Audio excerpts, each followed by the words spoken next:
Hello everybody, in this tutorial I'll show you how to get helium and Astroneer. This is going to be especially useful for crafting some more advanced resources inside of the chemistry station.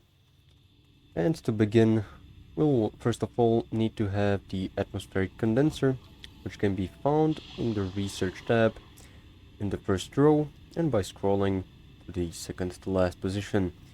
Here you'll see what you'll need to unlock it, how many bytes, and how to craft it using these resources.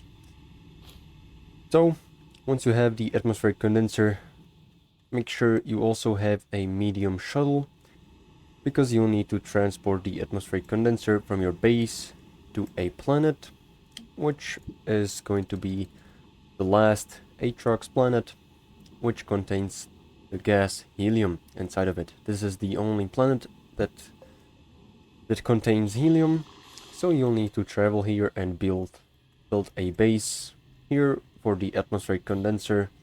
Also some kind of a power grid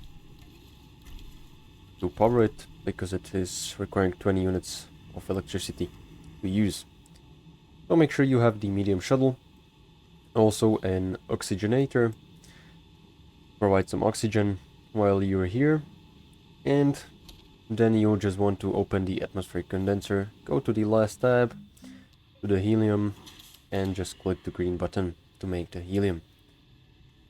So this is pretty much all, how to get the helium in Astroneer. Make sure to like and subscribe if you found this helpful, and see you in the next one.